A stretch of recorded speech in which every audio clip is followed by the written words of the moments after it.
Guest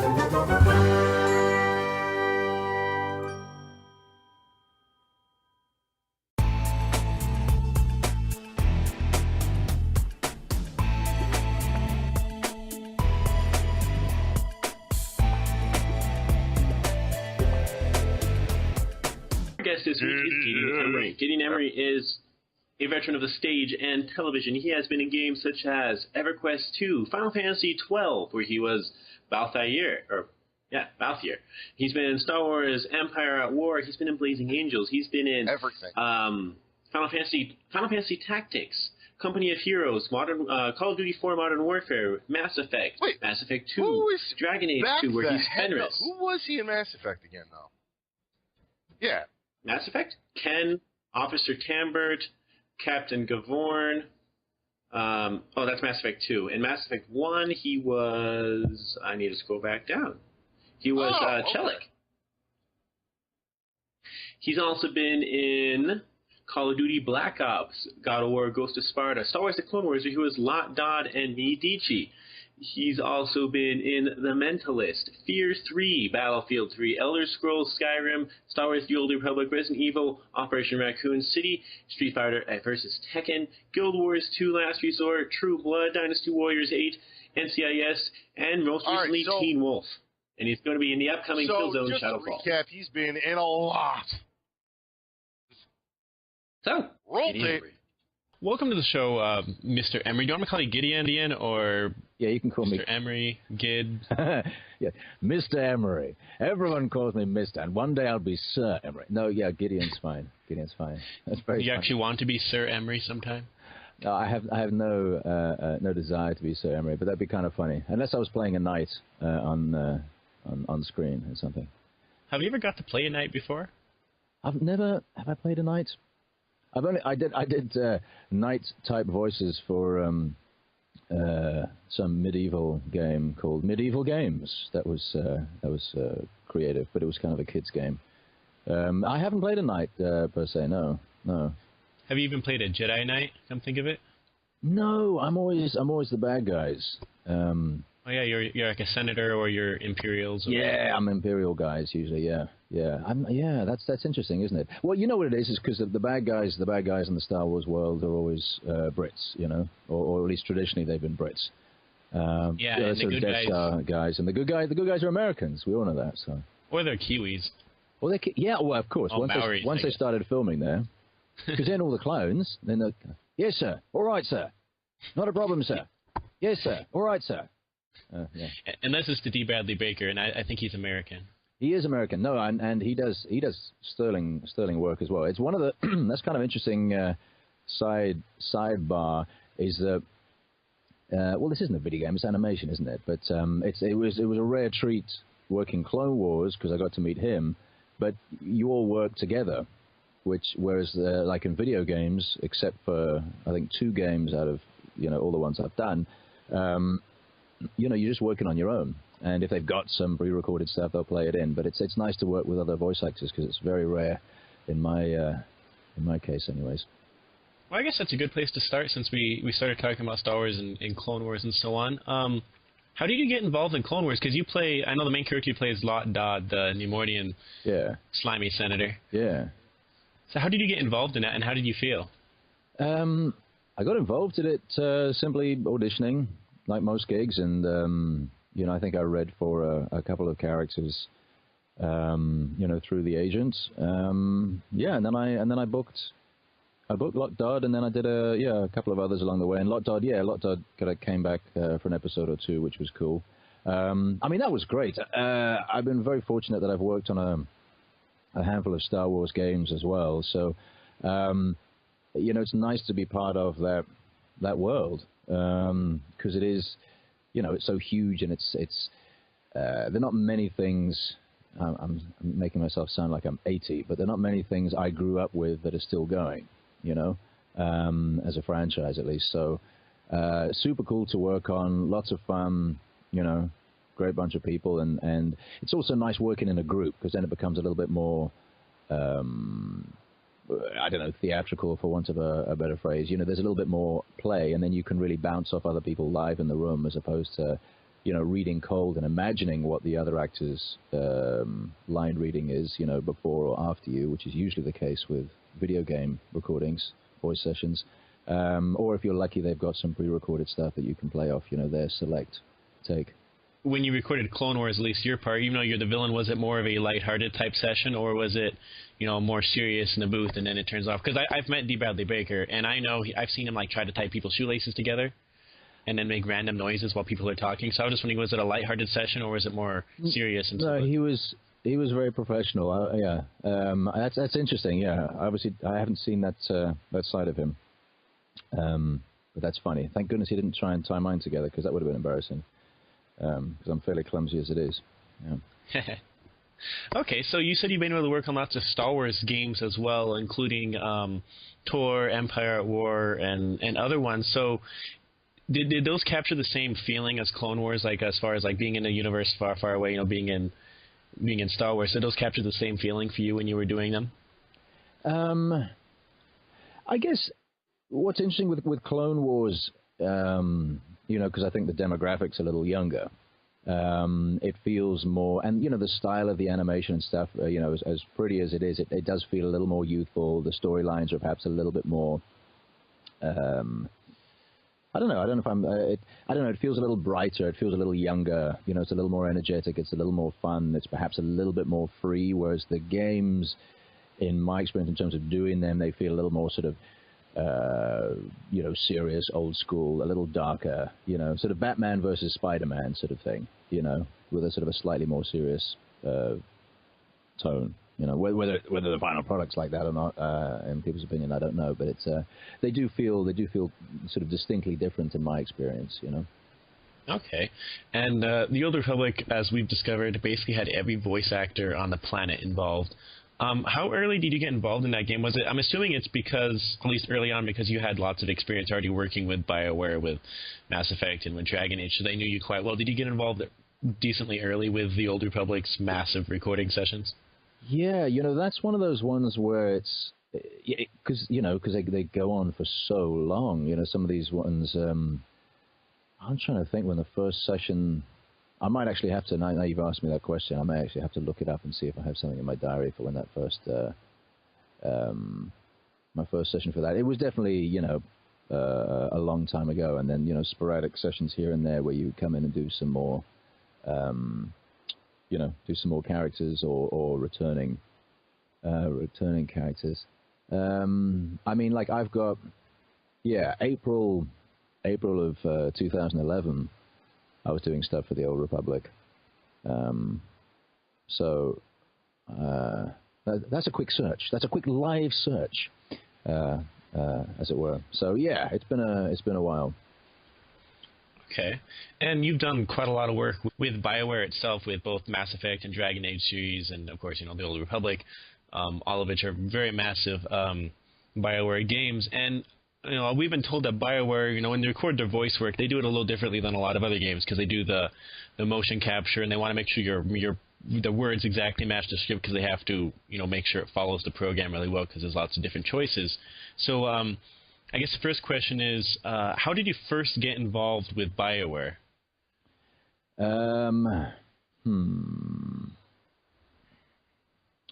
I guess, all the stuff I've done pretty much is through an audition basis,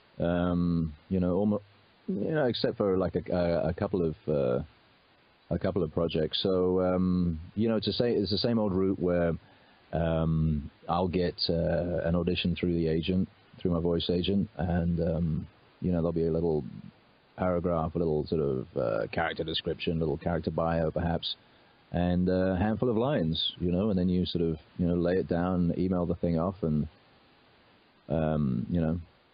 often you never hear anything, and on occasion you get a call, anything from, sort of a week later to, I've auditioned for stuff and then been cast,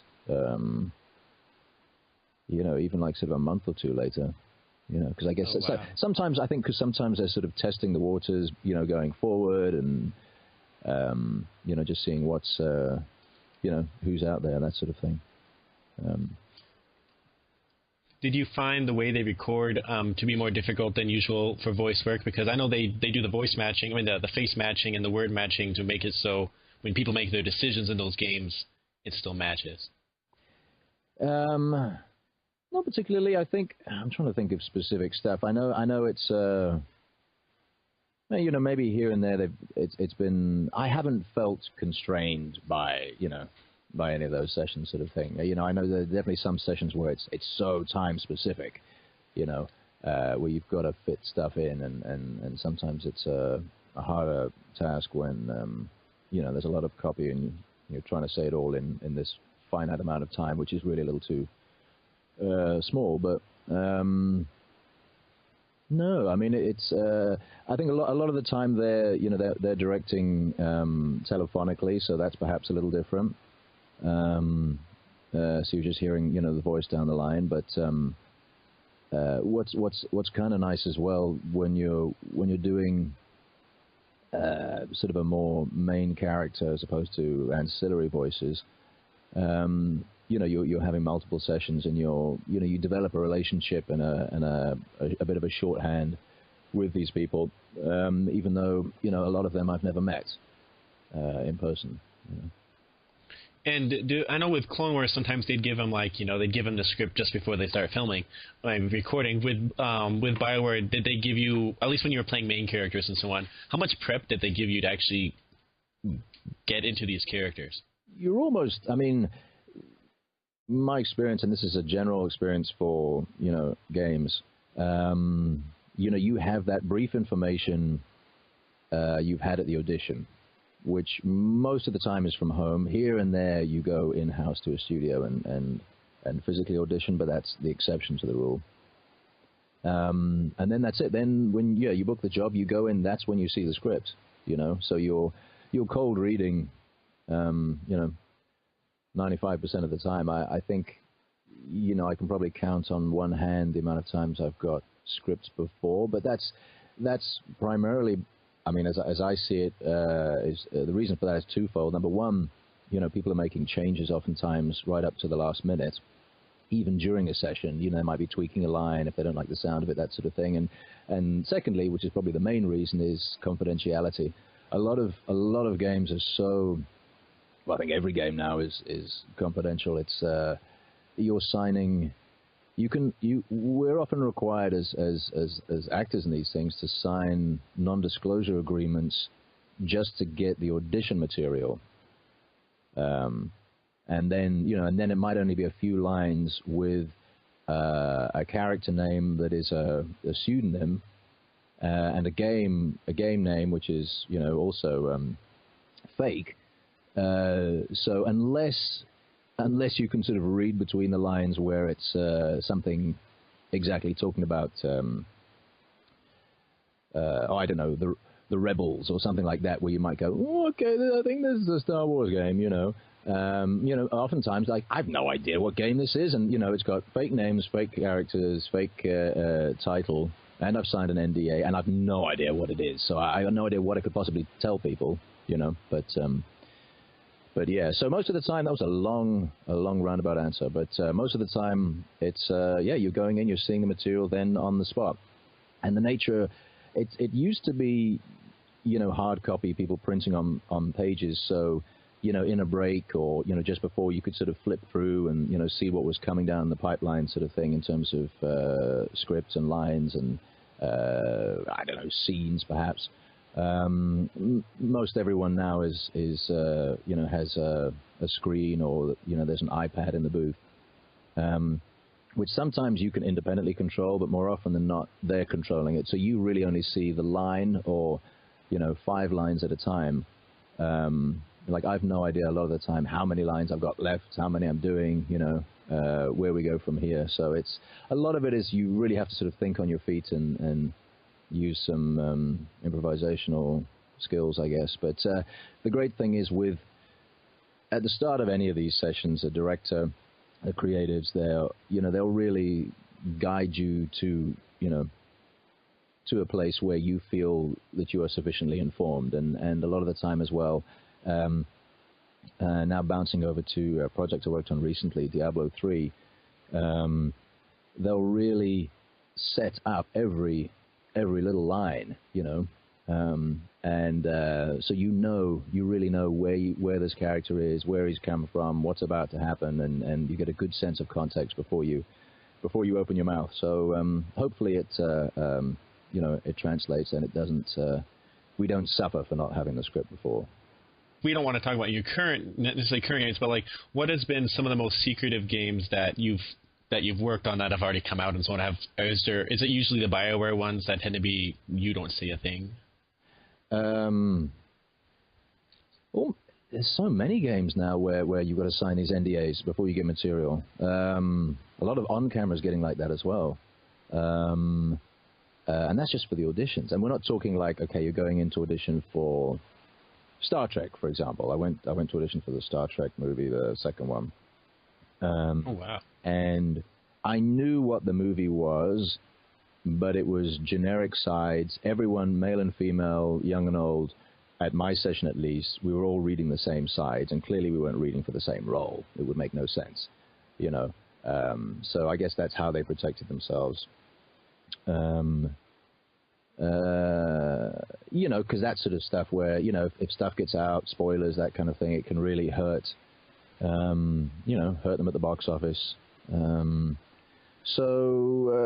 I don't know if I can think of specifics. It just seems that there's a lot of those kinds of things. But you know, your big franchise military games, you know, it's a given. Yeah. Okay.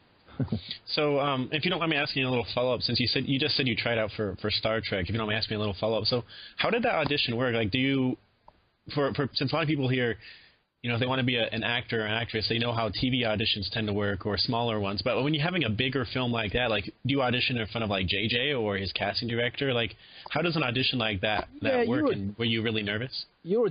I'm not. I mean, I've done this for 20 years now, so I kind of. I mean, you know, I'll be a little bit, you know, tingly as I would sort of going on stage kind of thing. But I've gotten very good at not investing in the outcome of anything, you know, just because as a freelance person, it's the road to madness. You know, getting excited about something and then feeling you did a great job, feeling that you got great feedback in the room, and then not booking the job. It's you know, it can be devastating.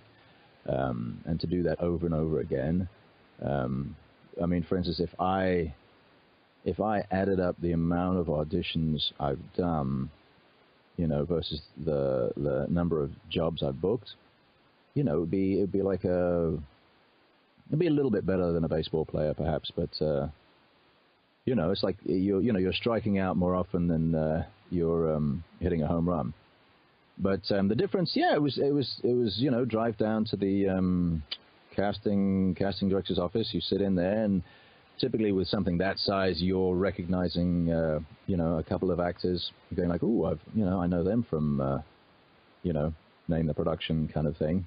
So then I think that used to intimidate me, because I go like, you know, they're going to cast them. They're not going to cast me. But obviously they brought me in for a reason. I have to trust that, you know, they think I can do it, and they just want to see my take on the role. But yeah, you go in, audition, and that was that. I'm sure if I'd gotten further on that thing, I would have, you know, ultimately met JJ, or maybe, I'm not sure his process. Maybe people get cast and then they only meet him, you know, on set. But I'm sure if you were reading for,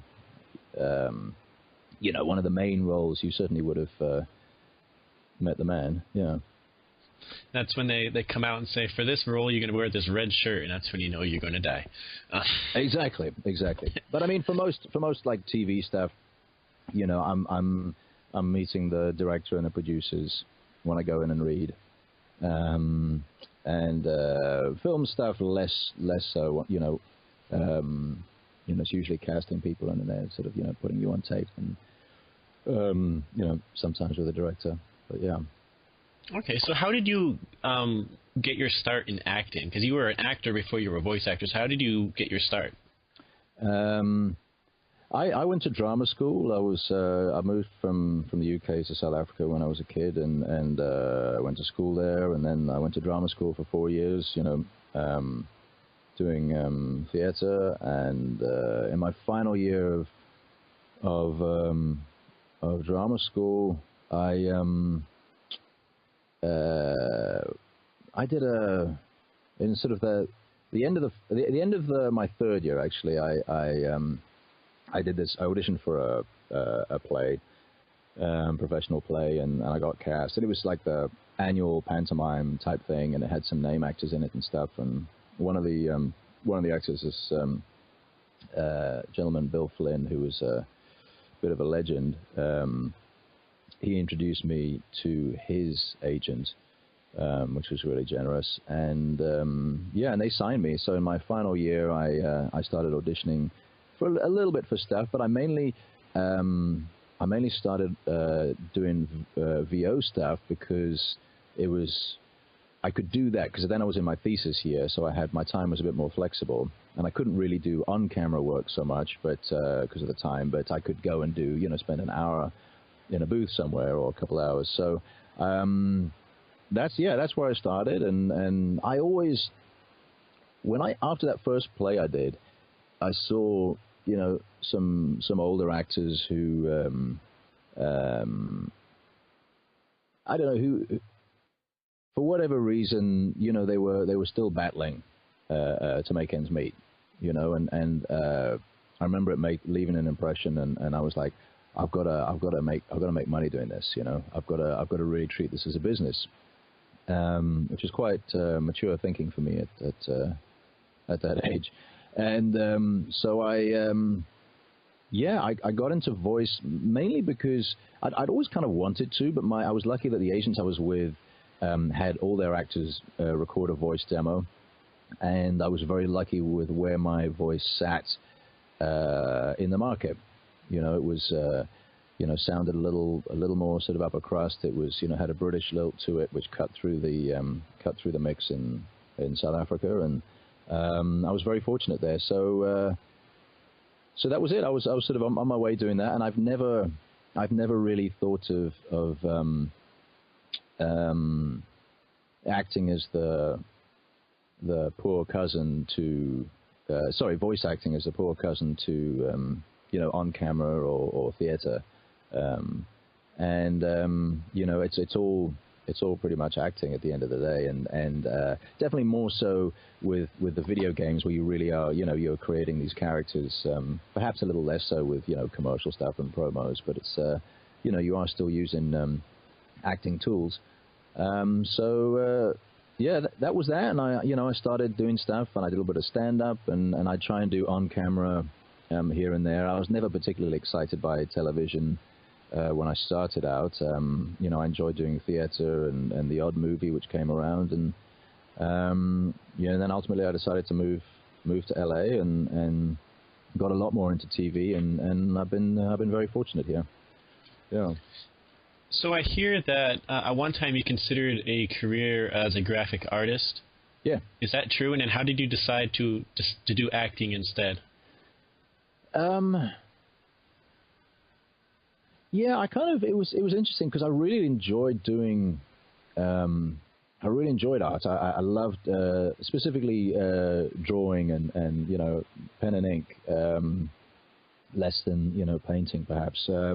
And I liked small, detailed work. And then at some stage I thought, if I could, I don't know, perhaps get into like advertising, doing that. I even thought briefly about being a copywriter. But I applied to university, to the drama department and to the fine art, and I got into both, and then I had to kind of make a decision, and I just suddenly, I don't know, I sort of had this vision of myself if I went the art route, just kind of like, I don't know, doing selling my paintings at sort of like swap meets and flea markets and stuff like that, I don't know, I suddenly had this bleak vision of a possible future which looked quite miserable, and so so I went into the sensible career which was acting, of course, that was my fallback.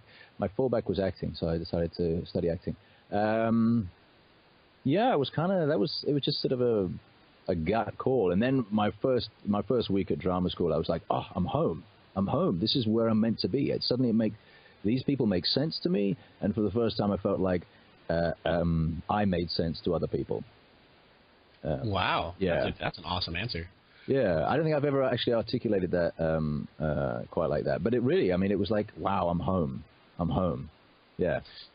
So you got into, I believe the first video game you voice acted was Everquest 2. Yeah. I might be off on that, but that was fairly early when voice acting really became a thing in video games. Because before that, you had some lines here or there, grunts and groans, but you didn't really have full-on voice acting until I think Final Fantasy X or something like that. So what was it like really getting into video games when I know early on they weren't really considered to be high art in any way, and the voice acting part of it was just really getting going? I mean, that was interesting because there was a lot asked of me at that session, and they wanted a bunch of characters. And they were like, okay, can you do another? Have you got some more voices for us, kind of thing. There was a lot of, and the majority of games, okay, you're coming in to do one character and maybe, a couple of ancillary roles where it's, a handful of lions and they're generic guards or whatever it might be. And these were quite I haven't seen anything to do with Everquest 2 since I did the recording, so I have no idea how these things, what the game was like, but I remember them, as I recall, there being quite specifically different little characters. And what was interesting there was I went in to a studio to record, but I never met the creatives, the director or anybody. It was literally like a person led me into this room, and they were just on the cans, talking to me, directing me through the headphones. I never saw anybody other than the person who took me from reception, if you will, through to the booth. It was quite bizarre. Yeah, I didn't think, I thought it was fantastic. I thought it was exciting stuff. I'd never done a video game before, and it was a lot of fun. And then I remember feeling like I'd sort of failed a little bit because I did a bunch of voices in that session, and then they were all Brit sounding voices is what they were asked of me. I don't know if every voice was British in the game, but so I was sort of pitching them up and pitching them down and trying a little bit of regional stuff here and there. And then they were like, "Do you have any more?" And I was like, "I think I've kind of exhausted my range for these guys right now." And they're like, "Okay, thank you." I never saw them again. It was sort of I wouldn't say it was a trial by fire because it wasn't like it was traumatic. But it was very interesting to sort of see the pace of this thing where you go in there, you don't have script ahead of time, lines are sort of thrown at you, and it's like, okay, come up with a character, go, So it is an interesting, and it was probably a good grounding for voice acting in general. That's actually that was another really good answer. So you have a love of, you talk about how you love theater and television and voice acting and so on. So what's your favorite aspects of voice acting, television, and theater? What do you like about each? What I love about voice acting is it gives me the freedom to explore a wider range of characters and roles than I would on camera, simply because my looks don't count. So I can go in and I can be, younger than me. I can be, sort of the romantic lead, which is something I'm unlikely to be cast as here because I'm a bit more of a character face. I can be, some ancient wizard, which I'm unlikely to book when they've got, Ian McKellen and gang. And also I get to explore, a couple different roles in a single session. So that's a lot of fun. And in terms of on camera, I mean, I've always loved acting. I really have since I was a kid and doing like school plays and that kind of thing. And I'm still, I have to sort of pinch myself sometimes that I am actually doing this for a living, you know. And sometimes it's feast, sometimes it's famine, but it is extraordinary to think that I get to do something I'm so passionate about, and I love on camera. I love the whole going to set, you know. I love that whole experience. I do. I love okay, this is your wardrobe, you know, and getting to use, you know, an accent here and there, which obviously I do in the VO world as well. But I also like, I don't know, I like there's something very tangible about it. There's tangible evidence of, you know, both VO and the on-camera stuff afterwards. And you also get to do multiple takes, which is nice. We can go, oh, let's try something else. You know, or you can be directed a different way to give another take. But then, you know, versus theater where, you know, you're live for, you know, 2 hours or whatever it might be.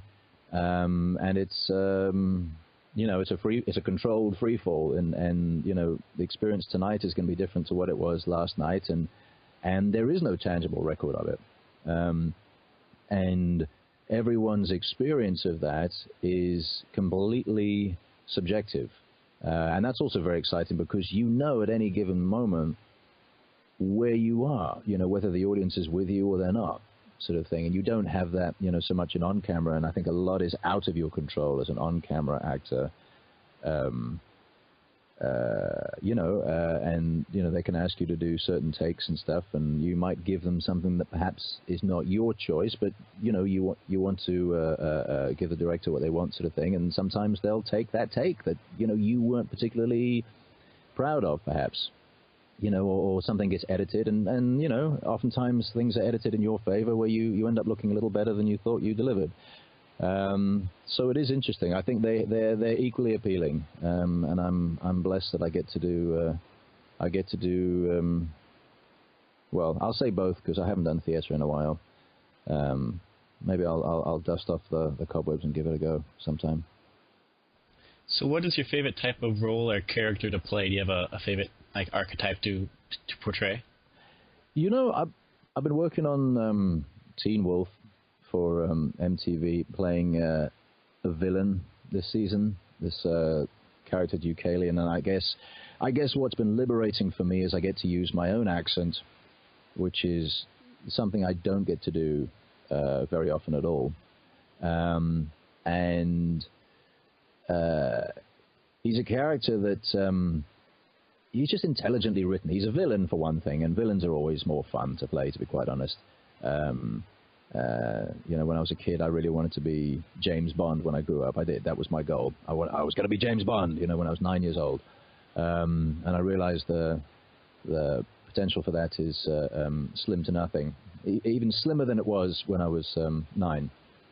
But the villains, you know, the villains are always so much more rich and can be so much more layered, because I think the hero well, not in any movie, but in most projects, the hero is your sort of everyman, you know, and needs to be someone that we can totally connect with and go like, yes, that's me. I think for you know, a lot of stories, you know, to really, for your viewer to go along for the journey, to empathize and that kind of thing. And I think the villain oftentimes is going to those dark, you know, places that, you know, exist in all of us, but we like to think don't, you know, and we like to, you know, villainize them, those characters, those parts of ourselves. So I like that because I get to explore, you know, something so far out of my own daily Gideon. Yeah, if a character's well written, intelligently written, it's a joy. And yeah, this character I did recently was just that way. Just it was nice dialogue. You know, you can sort of make a little bit of a meal of it, but yeah, it's fun, man. Okay, so we're going to wrap it up with like 2 questions. Yep. So what we like to give every single guest the soapbox so that they can promote whatever they want. It could be current projects, could be conventions, can be a cause, could be whatever you want. So we're going to give you the soapbox now. Tell the fans whatever you'd like to tell them. Let's think. Well, I don't know when is this coming out. This should be coming out, it's here, Tuesday. Okay, all right. So I'll ignore what's coming up this weekend. Look out for an episode of NCIS. All I'm going to say in terms of that is I'll be rocking a look for Movember. I'll be working my Magnum PI look, which I've never done before. And you can also look out for me on Shameless in the new year. And also coming up very soon is Killzone Shadowfall, which is a pretty cool game that's, I guess, in a way, sort of relaunching the franchise. And I did some VO and motion capture for that, and that was pretty cool. Yeah, that's about all I can talk about. I'm working on a confidential project right now, which I just booked, which is very exciting, and I can say absolutely nothing about it. And I'm sure in a year or 18 months, when that comes to fruition, I'll be able to say, hey, look out for that. So yeah. Okay, so if people want to talk to you or look at your projects, what you currently work on, how can people find you on the internet? People can find me on Twitter. That I'm most active on Twitter. I'm not the most active person, but I am pretty active. Gideon Emery is my handle, just my name. And I do, that is me, and I'm chatting back and forth daily. Otherwise, I've got a fan page on Facebook, and I update that when there's stuff coming out, so that's probably good for an occasional look. And otherwise, GideonEmery.com if you want to check out any stills, and that's sort of Gideon Emery Central, if you like. That's got all the links to everything. And yeah, shoot me a line, and I respond to pretty much everything that comes in. I know I was delayed actually getting back to you, but at least we got it together. When eventually I get to cleaning the inbox, I do my very best. Okay, so the very last thing, since I know my co-host who wanted to be here is going to want me to ask, is there any way you could record a bumper for us, or 2 bumpers on your whatever characters you'd like to do a bumper as? Yeah, saying what? Just saying something along the lines of I'm, so and so. You can be Fenris, could be, you could be Teen Wolf character, and to say, and I'm on Bombad Radio, or you're listening to Bombad Radio. Yeah, you want to do it now? Yes. Let's close my door here. All right. Hi, I'm Gideon Emery, and you're listening to Bombad Radio. This is Bombad Radio, and you're listening to Gideon Emery, but mainly you're listening to Bombad Radio, coming to you live, streaming 24/7 across the internets, or the internet, depending on how many you have. I don't know, something like that. That was great. All right. Groovy. Thank you, and good luck in LA traffic. It's the longest parking lots in the world. Yeah, you know what? I've just settled on the fact that I need an hour to get anywhere. Even if I get there, ahead of time, it is that thing. It's sort of you leave sort of 5 minutes later, and it'll take you 3 times as long. Good stuff. Thanks, Jeremiah. Appreciate it, man.